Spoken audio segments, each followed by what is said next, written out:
So you're talking about how it did work, all the interviews you did. It really did. 2 weeks at #1. How does it feel? Beautiful thing. It's a beautiful thing. Feels good.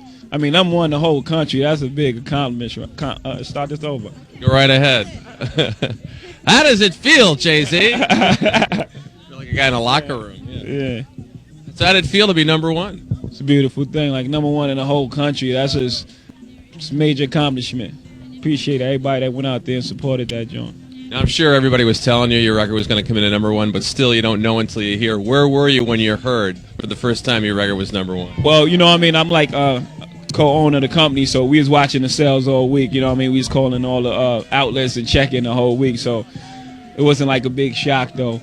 But when we got the final number, I think I was with my man Michael Kaiser from over at Def Jam, and we went out to the Bronx, and we celebrated cigars and champagne and all that. Yeah. On a huge week for hip-hop, too, that whole 1, 2, 3 thing, you were leading the way. That was amazing. Yeah, it was 1, 2, 3, 4, but the other two that came in was Outkast and Tribe, so it's a good thing. Then Lauryn Hill. And why do you think this record has done so well? What do you think is touching so many people about the record? I think that creatively, like the zone and the emotions that was put into this album, like when people heard the album, that they really related to the joint.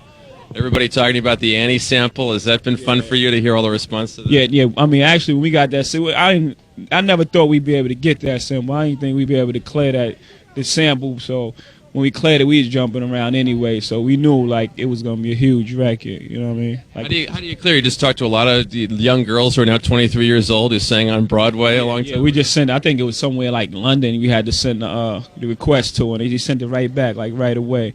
You know what I mean?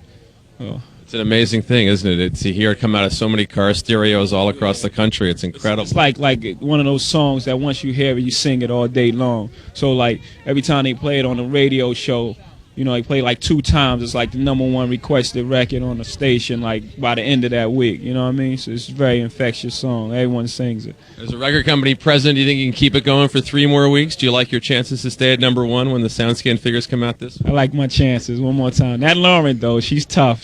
She's tough. We'll see. Lauryn's totally all over your back, isn't she? You're really fighting it out there. Yeah, she's not going anywhere. She's been out for a minute, too. Chill out. Let me get a little shine. Shine a little bit. 2 of you are just an example of what a great year it's been for hip-hop from so many different cities, New York, New Orleans, Atlanta and stuff. Why do you think this year has seen so many different areas produce such great music? It's just like once you get over the fact that hip-hop isn't going anywhere and it's a music and it's a rebellious voice from all the younger people and all the younger people from ghettos, and it's what people, it touches people, you know what I mean? It affects so many aspects of life, like, clothing and, just everything, you know what I mean? It's not just music, it's a culture, you know what I mean? So it's just a beautiful thing.